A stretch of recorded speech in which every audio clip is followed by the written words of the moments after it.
नमस्कार दोस्तों, study with Madan Verma channel में आप सभी का स्वागत है। हमने जो घटना चक्र की सीरीज़ प्रारंभ की है, जिसमें कि अब तक कुल 5 लेक्चर पढ़ाए जा चुके हैं। अगर आप ये 6वां लेक्चर देख रहे हैं और इससे पहले के लेक्चर नहीं देखे हों तो जाकर पहले उन 5 लेक्चर को देख लीजिए, क्योंकि सारे वीडियो एक क्रम श्रृंखला के हिसाब से पढ़ाई जा रही है, चैप्टर वाइज। अतः आप लोग पहले लेक्चर से शुरुआत करेंगे तो आपको समझने और पढ़ने में आसानी होगी। तो चलिए दोस्तों, बिना समय गंवाए शुरू करते हैं आज का ये वीडियो। तो पहला क्वेश्चन है इसमें, निम्नलिखित में से कौन सा एक युग्म सही सुमेलित है। इसमें से कौन सा सही सुमेलित है? इसका सही आंसर हो जाएगा संविधान का चौथा भाग, जो कि भाग ए, जो कि मौलिक कर्तव्य से संबंधित है। यानी जो संविधान का मौलिक कर्तव्य है वो किस में है? भाग 4A में है संविधान के। ठीक है। और देखिए यहाँ संविधान का दूसरा भाग मौलिक अधिकार, जो कि गलत है। संविधान के दूसरे भाग में क्या दिया गया है? संविधान के दूसरे भाग में नागरिकता है। संविधान के तीसरे भाग में क्या है? मौलिक अधिकार है।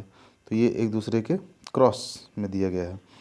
और जो संविधान के 5वां भाग है, इसमें क्या है? इसमें है आपका संघ। ठीक, संघ के बारे में दिया गया है।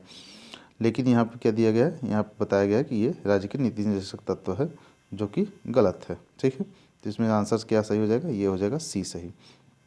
इसकी व्याख्या देख लीजिए। इसकी व्याख्या में दिया गया है संविधान का दूसरा भाग नागरिकता से, तीसरा भाग मौलिक अधिकार से और चौथा भाग नीति निर्देशक तत्व से। देखिए नीति निर्देशक तत्व से कौन सा भाग संबंधित है? चौथा भाग।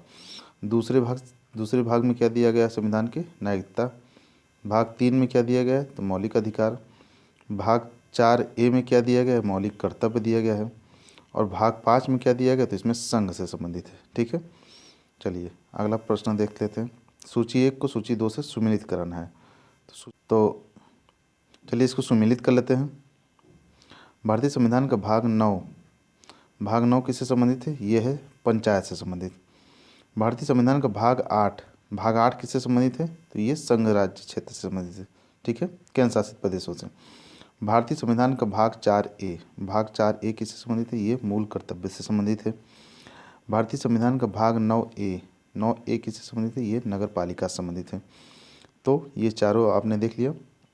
इसको आप वीडियो को पॉज करके देख सकते हैं, वरना इसकी व्याख्या को भी आप देख सकते हैं। चलिए इसकी व्याख्या देख लेते हैं। देखिए भारतीय संविधान का भाग 9 किससे संबंधित है? तो ये पंचायत से संबंधित है। ठीक है। भारतीय संविधान का भाग 8 किससे संबंधित है? ये संघ क्षेत्र से संबंधित है। भारतीय संविधान का भाग 4A किससे संबंधित है? तो ये मूल कर्तव्य से संबंधित है। यानी मूल कर्तव्य किस में दिया गया है? तो संविधान के भाग 4A में दिया गया है। भारतीय संविधान का भाग 9A में क्या है? तो 9A में नगर पालिका है। यानी भाग 9 में जो है पंचायत है, और 9 के ए में, भाग 9A में क्या दिया गया है? नगर पालिका दिया गया है। ठीक है। तो ये आप इसको मैच करा लीजिएगा, देख लीजिएगा ध्यान से। और भाग 4 में क्या दिया गया है? तो भाग 4 में नीति निर्देशक तत्व दिए गए, राज्य के नीति निर्देशक तत्व दिए गए। ठीक है। चलिए अगला देख लेते हैं प्रश्न। सूची 1 को सूची 2 से सुमेलित करना है। इसमें भी वही दिया गया है, मौलिक अधिकार। मौलिक अधिकार किस में है? तो जैसा कि आप लोगों को पता है कि ये भाग 3 में है। ठीक है। मौलिक अधिकार किस में है? तो भाग 3 में है। मौलिक कर्तव्य किस में है? तो अभी आपने ऊपर पढ़ा कि ये भाग 4A में है। किस में है? भाग 4A में है। संघ किस में है? तो संघ जो है भाग 5 में है। और आपात उपबंध किस में है? तो आपात उपबंध है भाग 18 में। किस में? भाग 18 में। भारतीय संविधान का जो भाग 18 है उसमें आपात उपबंध दिए गए हैं। ठीक है। चलिए इसकी व्याख्या देख लेते हैं। मौलिक अधिकार भाग 3, मौलिक कर्तव्य भाग 4A, संघ भाग 5 और आपात उपबंध भाग 18 किस में दिए गए? भाग 18 में दिए गए हैं। चलिए सूची 1 को फिर सूची 2 से सुमेलित करना है। इसमें भी दिया गया है भाग 15 किससे संबंधित है? भाग 15। तो आइए इस सूची का मिलान कर लेते हैं हम। संविधान का भाग 15 में क्या दिया गया है? तो इसमें दिया गया है आपका निर्वाचन। ये किससे संबंधित है? भाग 15 ये निर्वाचन से संबंधित है। भाग 18 में क्या है? तो भाग 18 से संबंधित है आपके आपात उपबंध से। अभी आप लोगों ने ऊपर पढ़ा। संविधान का भाग 16 किससे संबंधित है? तो ये कुछ वर्गों के संबंध में विशेष उपबंध से संबंधित है, भाग 16। भाग 17 किससे संबंधित है? तो ये राजभाषा से संबंधित है, भाग 17 राजभाषा से संबंधित है। चलिए इसकी व्याख्या देख लेते हैं। इसकी व्याख्या को देख लीजिए। संविधान के भाग 15 में क्या दिया गया है? तो निर्वाचन दिया गया है। भाग 16 में क्या दिया गया है? तो कुछ वर्गों के संबंध में विशेष उपबंध दिए गए हैं, भाग 16 में। भाग 17 में क्या है? तो 17 में है राजभाषा आपकी। भाग 17 में संविधान क्या है? राजभाषा है। संविधान का भाग 18 में क्या है? तो इसमें है आपका आपात उपबंध। क्या दिया गया है? आपात उपबंध दिए गए हैं। चलिए नेक्स्ट क्वेश्चन देख लेते हैं। चलिए अब अगला चैप्टर शुरू होता है उद्देशिका, यानी उद्देशिका से जुड़े हुए जो प्रश्न पिछले वर्षों में आए हैं उन प्रश्नों पर हम चर्चा करेंगे। चलिए इसमें पहला प्रश्न है कि निम्नलिखित अवतरण में, यानी जो ये अवतरण दिया गया है कि हम भारत के लोग भारत को एक संपूर्ण प्रभुत्व संपन्न समाजवादी पंथ निरपेक्ष लोकतंत्रात्मक गणराज्य बनाने के लिए तथा उसके समस्त नागरिकों को सामाजिक आर्थिक और राजनैतिक न्याय विचार अभिव्यक्ति विश्वास धर्म और उपासना की स्वतंत्रता प्रतिष्ठा और अवसर की समता प्राप्त कराने के लिए तथा उन सब में व्यक्ति की गरिमा और राष्ट्र की एकता और अखंडता सुनिश्चित करने वाली बंधुता बढ़ाने के लिए दृढ़ संकल्प होकर अपनी इस संविधान सभा में आज, अब यहाँ तारीख लिखी हुई है, को एतद द्वारा इस संविधान को अंगीकृत अधिनियमित और समर्पित करते हैं। तो इस तारीख को आपको भरना है। तो ये तारीख क्या थी?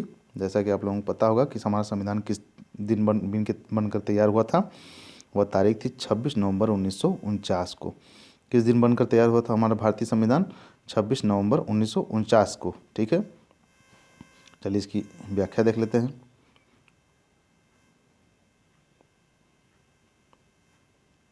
इसकी व्याख्या देख लेते हैं। यह भारतीय संविधान की उद्देशिका है, जिसको हमने अभी ऊपर पढ़ा। वो क्या थी? भारतीय संविधान की उद्देशिका, या उसे प्रस्तावना भी कहते हैं, जिसमें भारतीय राज्य व्यवस्था के स्वरूप उद्देश्य एवं आदर्श का वर्णन किया गया है। ठीक है, कि यानी भारतीय संविधान का स्वरूप कैसा होगा, उसका उद्देश्य कैसा होगा, उसका हमारे संविधान का उद्देश्य क्या होगा और उसका आदर्श क्या होगा। इसमें उस स्थिति का वर्णन भी किया गया है जिस दिन भारतीय संविधान को स्वीकार किया गया। यहाँ किस दिन स्वीकार किया गया है? 26 नवंबर 1949 को स्वीकार किया गया है। चलिए अगला प्रश्न देख लेते हैं। भारतीय गणतंत्र की 26/1/1950 को सही संवैधानिक वस्तुस्थिति क्या थी जब संविधान लागू किया गया था? यानी जो भारतीय संविधान हमारा 26 जनवरी 1950 को लागू किया गया था, तो उसकी क्या वस्तु स्थिति थी? ठीक, उस केवल लोकतंत्रात्मक गणतंत्र था, या संपूर्ण प्रभुत्व संपन्न धर्मनिरपेक्ष लोकतंत्रात्मक गणराज्य था, या संपूर्ण प्रभुत्व संपन्न लोकतंत्रात्मक गणराज्य था, या फिर संपूर्ण प्रभुत्व संपन्न समाजवादी धर्मनिरपेक्ष लोकतंत्रात्मक गणराज्य था? तो जैसा कि आप लोगों को दोस्तों पता होगा कि भारतीय संविधान जिस समय लागू किया गया था उस समय की जो प्रस्तावना थी उसमें ये शब्द नहीं थे। कौन कौन से? समाजवादी, पंथ निरपेक्ष, ये शब्द उस संविधान की प्रस्तावना में उस समय नहीं थे। 26 नवंबर 1950 को या 26 जनवरी 1950 को जब लागू किया गया था। ठीक है, तो ये शब्द बाद में 42वें संविधान संशोधन 1976 द्वारा, 42वें संविधान संशोधन 1976 द्वारा ये सभी शब्द जोड़े गए हैं। ठीक है, तो इसमें से सही आंसर क्या हो जाएगा? इसमें से सही आंसर हो जाएगा सी, संपूर्ण प्रभुत्व संपन्न लोकतंत्रात्मक गणराज्य। ये शब्द जो है भारतीय संविधान में दिए गए थे। ठीक है, चलिए इसकी व्याख्या देख लेते हैं। 26/1/1950 यानी 26 जनवरी 1950 को भारतीय गणतंत्र की संवैधानिक वस्तुस्थिति भारतीय संविधान की तत्कालीन उद्देशिका के अनुसार संपूर्ण प्रभुत्व संपन्न लोकतंत्रात्मक गणराज्य की थी। समाजवादी, पंथ निरपेक्ष और अखंडता शब्द इसमें 42वें संविधान संशोधन 1976 की धारा 2 द्वारा जोड़े गए थे। ठीक है, तो ये 3 शब्द थे प्रमुख, जो है कौन कौन से थे? समाजवादी, पंथ निरपेक्ष और अखंडता शब्द। ये 3 शब्द जो है 42वें संविधान संशोधन 1976 द्वारा जोड़े गए थे। ये मूल संविधान में नहीं थे, यानी मूल संविधान की जो उद्देशिका थी उसमें ये शब्द नहीं थे। चलिए अगला प्रश्न देख लेते हैं। संविधान में हमारे राष्ट्र का उल्लेख किस नाम या नामों से किया गया है? तो हमारे संविधान में किस नाम से किया गया? भारत तथा इंडिया के नाम से किया गया है। ठीक, वहाँ पर आप जब संविधान का पहला अनुच्छेद पढ़ेंगे तो उसमें ये नाम उल्लिखित है। देखिए व्याख्या देख लीजिए। संविधान में हमारे राष्ट्र का उल्लेख दो नामों से भारत तथा इंडिया के रूप में किया गया है। अनुच्छेद 1 के खंड 1 में उल्लेख करता है कि भारत अर्थात इंडिया राज्यों का संघ होगा। उसमें बताया गया है कि India that is Bharat shall be a union of state. ठीक, जो हमारा भारत है या जिसको हम इंडिया कह सकते हैं उसे वो क्या होगा, राज्यों का संघ होगा। ठीक, राज्यों का संघ होगा। और आप लोगों को पता होगा कि ये संघ की अवधारणा कहाँ से ली गई है, तो ये ली गई है कनाडा से। ठीक है, बीच बीच में आप लोग रिवीजन भी करते रहिए। चलिए अगला प्रश्न देखते हैं। भारतीय संविधान की प्रस्तावना के सिलसिले में निम्नलिखित में कौन सा क्रम सही है। तो भारतीय संविधान की प्रस्तावना के सिलसिले में कौन सा निम्नलिखित में से कौन सा क्रम सही है। तो इसमें जो है देखिए कई क्रम दिया गया है। गणतंत्र, जनवादी, धर्मनिरपेक्ष, ये तो है ही नहीं। सार्वभौम, सत्ता संपन्न, समाजवादी, जननिरपेक्ष, सार्वभौम, सत्ता संपन्न, ये गलत है। ठीक, तो ये डी वाला इसका आंसर सही हो जाएगा। इसका क्या होगा सही आंसर, सार्वभौम, सत्ता संपन्न, समाजवादी, धर्मनिरपेक्ष, जनवादी, गणतंत्र। ठीक, जबकि ये प्रस्तावना की भाषा नहीं है, लेकिन उस प्रस्तावना के शब्दों को अलग, शब्दों को जो है उसके दूसरे अर्थ के शब्दों को रख दिया गया है, यानी समानार्थी शब्दों को यहाँ प्रयोग किया गया है, जबकि संविधान की प्रस्तावना में की भाषा कुछ और है। ठीक है, चलिए यहाँ देख लीजिए इसकी व्याख्या। भारतीय राज्य व्यवस्था के स्वरूप में वर्णन करते हैं। इनमें समाजवादी, धर्मनिरपेक्ष शब्द मूल संविधान में नहीं थे। ठीक है, इन्हें 42वें संविधान संशोधन द्वारा जोड़ा गया। जोड़े जाने के पश्चात संविधान में इन शब्दों के निर्धारित क्रम सार्वभौम, सत्ता संपन्न, समाजवादी, धर्मनिरपेक्ष, लोकतंत्रात्मक, गणतंत्र। देखिए यहाँ पे नोट में क्या लिखा है कि ध्यान रखने योग्य तथ्य है कि संविधान में उल्लिखित शब्द ये संपूर्ण प्रभुत्व संपन्न, समाजवादी, पंथ निरपेक्ष, लोकतंत्रात्मक, गणराज्य, जनवादी शब्द भारतीय संविधान की उद्देशिका में नहीं उल्लिखित है। यह शब्द चीन के संविधान में उल्लिखित है। ठीक है, वही हमने आपसे कहा ना कि जो यहाँ पर शब्द दिए गए हैं ये शब्द वास्तव में उद्देशिका में नहीं है, इसके समानार्थी शब्दों को यहाँ पर रखा गया। जैसे यहाँ पे दिखा है सार्वभौम, सत्ता संपन्न, जबकि हमारे उद्देशिका में कौन सा शब्द है, संपूर्ण प्रभुत्व संपन्न। ठीक है, यहाँ देखिए जैसे धर्मनिरपेक्ष शब्द को रखा गया, जबकि हमारे संविधान की उद्देशिका में क्या है, पंथ निरपेक्ष शब्द को परिभाषित किया गया। यहाँ जनवादी शब्द का प्रयोग किया गया है, जबकि यहाँ पे क्या है, लोकतंत्रात्मक, गणराज्य की। ठीक है, चलिए अगला प्रश्न देखते हैं। निम्न शब्दों पर विचार करें, कौन कौन से हैं, तो समाजवादी, प्रजातांत्रिक, सार्वभौमिक और धर्मनिरपेक्ष, ये शब्द दिए गए हैं। इनमें से इसमें से कुछ दिया नहीं गया है, इसमें प्रश्न में स्पष्ट रूप से पूछ ही नहीं पाया है। इसमें से यहाँ पूछना चाहिए कि इनमें से कौन सा शब्द जो है हमारी उद्देशिका में शामिल है। तो यहाँ पे कौन कौन से शब्द शामिल है, यहाँ चारों शब्द शामिल हैं। ठीक है, यानी अच्छा इसका क्रम दिया गया है। अच्छा, सही शब्दों को विचारानुसार क्रम दीजिए। अच्छा, क्रम प्रदान करना है, यानी पहले सार्वभौमिक होगा, फिर आपका समाजवादी होगा, फिर आपका हो जाएगा जो है धर्मनिरपेक्ष, उसके बाद हो जाएगा प्रजातांत्रिक, यानी संपूर्ण प्रभुत्व संपन्न, समाजवादी, पंथ निरपेक्ष, लोकतांत्रिक, गणराज्य। ठीक है, चलिए अगला प्रश्न देखते हैं। निम्नलिखित शब्दों में से कौन से शब्द 42वें संवैधानिक संशोधन द्वारा प्रस्तावना में जोड़े गए हैं। तो 42वें संविधान संशोधन में कौन कौन से शब्द जोड़े गए थे, अभी आपने पढ़ा था। समाजवाद शब्द जोड़ा गया है, पंथ निरपेक्षता को जोड़ा गया है, और बाकी प्रभुत्व संपन्न और ग्राम स्वराज, ये दोनों शब्द नहीं थे। तो इसमें से कौन कौन से आंसर सही हो जाएंगे, 1 और 3, यानी 1 और 3 किस में है, तो ये है बी आंसर सही है। ठीक है, इसका सही आंसर हो जाएगा बी। ठीक, चलिए अगला प्रश्न देखते हैं। निम्नलिखित में से कौन भारत को धर्मनिरपेक्ष राज्य वर्णित करता है, यानी कौन धर्मनिरपेक्ष राज्य वर्णित करता है। तो अभी आपने पढ़ा था कि प्रस्तावना में ये शब्द दिया गया है, धर्मनिरपेक्ष बनाने का जो शब्द है वो कहाँ दिया गया है, प्रस्तावना में दिया गया है। ठीक है, संविधान की उद्देशिका में। चलिए इसकी व्याख्या देख लीजिए। संविधान की प्रस्तावना के तहत भारत को पंथ निरपेक्ष राज्य वर्णित किया गया है। यह शब्द संविधान के 42वें संविधान संशोधन 1976 द्वारा जोड़ा गया है। ठीक है, चलिए अगला प्रश्न देखते हैं। निम्नलिखित शब्दों में से कौन सा शब्द सन 1975 में भारतीय संविधान की प्रस्तावना में सम्मिलित नहीं था। तो इसमें से कौन सा शब्द 1975 के भारतीय संविधान में सम्मिलित नहीं था, वो शब्द सम्मिलित नहीं था, अखंडता शब्द। ठीक है, ये शब्द कब जोड़ा गया है? तो ये शब्द जोड़ा गया है 1976 में। ठीक है, आइए इसकी व्याख्या देख लेते हैं। भारतीय संविधान में समाजवाद, पंथनिरपेक्ष और अखंडता, ये तीनों शब्द समाजवाद, पंथनिरपेक्षता और अखंडता, ये 42वें संविधान संशोधन 1976 द्वारा जोड़े गए हैं। ठीक है, अगला प्रश्न देख लेते हैं। भारतीय संविधान की प्रस्तावना में भारत को किस रूप में घोषित किया गया है?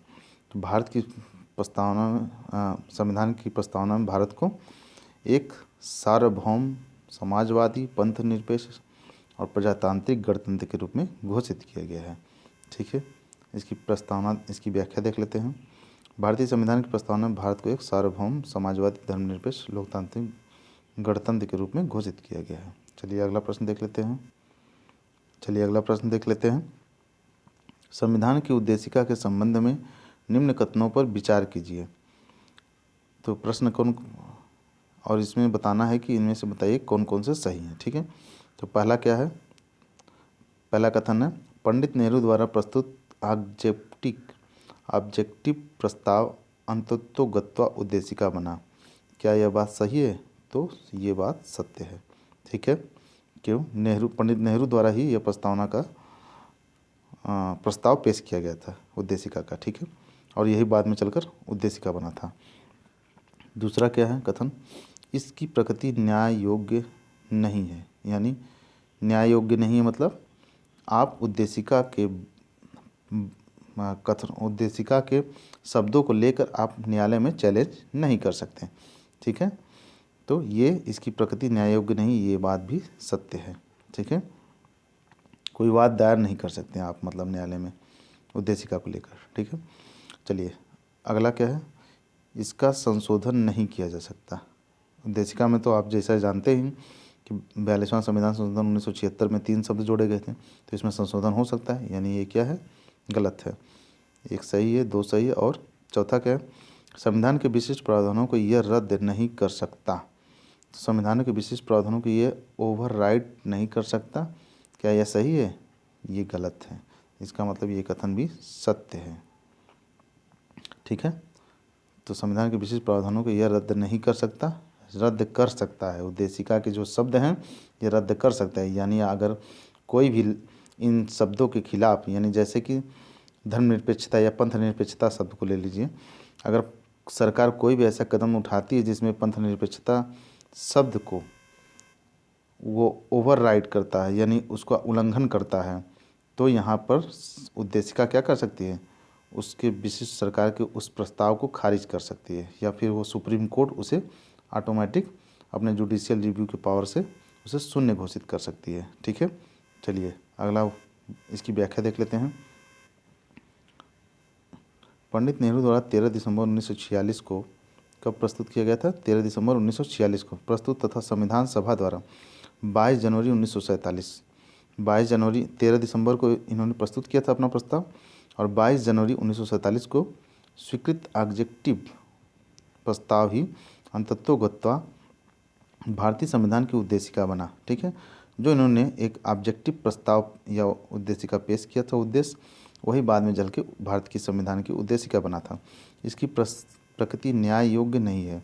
यद्यपि संविधान के विशिष्ट प्रावधानों को यह रद्द नहीं कर सकती, तथापि केशवानंद भारती मामले में सर्वोच्च न्यायालय के अनुसार संविधान की उद्देशिका का उपयोग संविधान के अस्पष्ट क्षेत्रों की व्याख्या करने में किया जा सकता है। ठीक है, यानी जो संविधान के अस्पष्ट क्षेत्र हैं उसकी व्याख्या करने में इसका उपयोग किया जा सकता है। आगे देखिए, उद्देशिका में संशोधन संभव है। ठीक है, इसमें क्या है? संशोधन संभव है, तथा 42वें संविधान संशोधन 1976 द्वारा इसमें समाजवाद, पंथनिरपेक्ष और अखंडता शब्द जोड़े गए थे। उद्देशिका संविधान के अस्पष्ट प्रावधानों को रद्द नहीं कर सकती है। इसका उपयोग भ्रम को दूर करने में किया जाता है। उद्देशिका का उपयोग इस निष्कर्ष के समर्थन में किया जाता है कि संविधान के मूल ढांचे में कोई परिवर्तन नहीं किया गया है। यानी जो संविधान का मूल ढांचा है उसे कौन बताता है? तो वो बताती है कि उद्देशिका, यानी हमारे संविधान का उद्देश्य क्या होगा, हमारे संविधान के मूल ढांचा क्या है। ठीक है, तो वो कौन बताता है? वो बताती है हमारे संविधान की उद्देशिका। ठीक है, चलिए अगला प्रश्न देख लेते हैं। भारतीय संविधान की उद्देशिका में संशोधन किया गया था कब का किया गया था? तो ये 42वां संविधान संशोधन 1976 द्वारा किया गया था। चलिए अगला प्रश्न देख लेते हैं। समाजवादी शब्द उद्देशिका में जोड़ा गया, अभी आपने पढ़ा, कब जोड़ा गया था? 42वें संविधान संशोधन 1976 द्वारा जोड़ा गया था। चलिए अगला प्रश्न देखते हैं। भारतीय संविधान की प्रस्तावना में समाजवादी शब्द कब जोड़ा गया? तो वही है 42वां संविधान संशोधन द्वारा जोड़ा गया है। चलिए अगला प्रश्न देखते हैं। 26 नवंबर 1949 को अंगीकृत भारतीय संविधान की प्रस्तावना में शब्द सम्मिलित नहीं थे। कौन कौन से शब्द सम्मिलित नहीं थे? समाजवाद सम्मिलित नहीं था, अखंडता नहीं सम्मिलित था, पंथ निरपेक्ष नहीं सम्मिलित था, जबकि गणराज्य क्या था? ये सम्मिलित था। ठीक है, तो इसका सही आंसर क्या हो जाएगा? 1, 2, 3, यानी ये आंसर इसका सही हो जाएगा। ये सब शब्द सम्मिलित नहीं थे। ठीक है, चलिए अगला प्रश्न देखते हैं। समाजवादी पंथ धर्मनिरपेक्ष शब्द संविधान की प्रस्तावना में कब सम्मिलित किए गए? तो ये 42वें संविधान संशोधन द्वारा सम्मिलित किए गए। ये रिपीटेड क्वेश्चन है, मैं इसको बार बार पढ़ा भी रहा हूँ, इससे आप ये न लें कि आपका टाइम ज़ाया हो रहा है, क्योंकि यहाँ पर आप रिपीटेड क्वेश्चन को जब पढ़ते हैं तो आपके ये माइंड में कहीं ना कहीं सेटअप हो जाता है, और ये क्वेश्चन जब भी कहीं आपके प्रदर्शित होगा कभी भी किसी परीक्षा में, तो आपको तुरंत रिकॉल हो जाएगा और आप इसे बिना याद किए भी इसे कर जाएंगे आप जो है। चलिए अगला प्रश्न देखते हैं। भारतीय संविधान की प्रस्तावना में पंथ निरपेक्ष शब्द जोड़ा गया, तो कब जोड़ा गया? फिर 42वां संविधान संशोधन द्वारा। ठीक है, चलिए अगला प्रश्न देखते हैं। भारत के संविधान के आमुख का लक्ष्य उसके सभी नागरिकों के लिए सुनिश्चित करना है, तो क्या क्या? सामाजिक तथा आर्थिक न्याय, सही बात है। विचार एवं अभिव्यक्ति की स्वतंत्रता, ये भी सही है। अवसर की समानता, ये भी सही। व्यक्ति की प्रतिष्ठा, ये सही है। ठीक है, ये चारों वाक्य सही है। तो इसमें आंसर क्या सही हो जाएगा? इसका हो जाएगा सभी चारों बात सही है। सही, चलिए इसकी व्याख्या देख लेते हैं। भारत के संविधान के आमुख का लक्ष्य उसके सभी नागरिकों को सामाजिक, आर्थिक और राजनीतिक न्याय, विचार अभिव्यक्ति, विश्वास, धर्म और उपासना की स्वतंत्रता, प्रतिष्ठा और अवसर की समानता, व्यक्ति की गरिमा सुनिश्चित करना। ठीक, ये सब चीज़ें क्या है? हमारी उद्देशिका में दिया गया है। ठीक है, चलिए भारत एक गणतंत्र है, इसका अर्थ है, अगला प्रश्न है कि भारत एक गणतंत्र है, इसका अर्थ क्या है? इसका अर्थ है कि भारत में वंशानुगत शासन नहीं होगा या नहीं चुना जा सकता। ठीक, यानी प्रधानमंत्री का पुत्र प्रधानमंत्री बने, राष्ट्रपति का पुत्र राष्ट्रपति बने, या ऐसा भारतीय गणतंत्र में नहीं है। यानी गणतंत्र का ये अर्थ होता है। ठीक है, गणतंत्र का क्या अर्थ होता है कि कोई भी वंशवाद नहीं चलेगा। ठीक है, यानी वंशानुगत शासन नहीं होगा यहाँ पर। ठीक, इसकी व्याख्या देख लीजिए। गणतंत्र का आशय है कि राष्ट्र का प्रधान निर्वाचित अप्रत्यक्ष अथवा अप्रत्यक्ष होता है, वह वंशानुगत नहीं हो सकता। इस प्रकार भारत एक गणतंत्र है। ठीक है, वंशानुगत नहीं होगा, वह चुनाव के द्वारा, यानी प्रत्यक्ष रूप से चाहे निर्वाचित हो चाहे अप्रत्यक्ष रूप से निर्वाचित हो, लेकिन निर्वाचित होना पड़ेगा उसे। चलिए, भारत में लौकिक सार्वभौमिकता है क्योंकि संविधान की प्रस्तावना आरंभ होती है। लौकिक सार्वभौमिकता है मतलब यहाँ भारतीय संविधान की प्रस्तावना कैसे आरंभ होती है? तो हम भारत के लोग, इस शब्द से स्टार्ट होती है कि हम भारत के लोग। ठीक, ये लौकिक सार्वभौमिकता को, ये शब्द जो है लौकिक सार्वभौमिकता को दर्शाता है। चलिए इसकी व्याख्या देख लेते हैं। भारतीय संविधान की प्रस्तावना हम भारत के लोग, we the people of India शब्दों से शुरू होती है। अतः भारत में लौकिक सार्वभौमिकता है। इसका अर्थ है जनता सर्वशक्तिमान है और किसी बाह्य सत्ता के अधीन नहीं है। यह भारतीय संविधान की प्रस्तावना का शब्द बोलता है। ठीक है, चलिए इसका अगला प्रश्न देख लेते हैं। सभी व्यक्ति पूर्णतः और समान रूप से मानव है, यह सिद्धांत जाना जाता है। यह सिद्धांत किससे जाना जाता है कि सभी व्यक्ति पूर्णतः समान रूप से मानव है? यह सार्वभौमिकता के सिद्धांत द्वारा जाना जाता है। ठीक है, इसकी व्याख्या देख लीजिए। सभी व्यक्ति पूर्णतः समान रूप से मानव है, यह सिद्धांत सार्वभौमिकतावाद के नाम से जाना जाता है। इस सिद्धांत के अनुसार सभी व्यक्तियों को उनके मानव अधिकार समान रूप से बिना किसी विभेद के उपलब्ध होना चाहिए, यह सार्वभौमिकतावाद कहता है। ठीक है, चलिए अगला प्रश्न देख लेते हैं। भारत के संदर्भ में निम्न में से कौन धर्मनिरपेक्ष शब्द का सही भाव व्यक्त करता है? तो इसमें सही भाव क्या व्यक्त करता है कि भारत में अनेक धर्म हैं। धर्मनिरपेक्षता शब्द के भाव को व्याख्याओं से कथन कर रहा है। इसमें भारत में अनेक धर्म हैं, भारतीयों को धार्मिक स्वतंत्रता प्राप्त है, धर्मानुपालन व्यक्ति की इच्छा पर निर्भर है, भारत में राज्यों का कोई धर्म नहीं है। तो ये इसमें से कौन सा धर्मनिरपेक्ष शब्द का सही अर्थ क्या निकलता है यहाँ पर कि भारत में राज्य का कोई धर्म नहीं है। यह इस धर्मनिरपेक्ष शब्द की भाव को, इस धर्मनिरपेक्ष शब्द के अर्थ को बताता है, उसके भाव को व्यक्त करता है। ठीक है, इसकी व्याख्या देख लीजिए।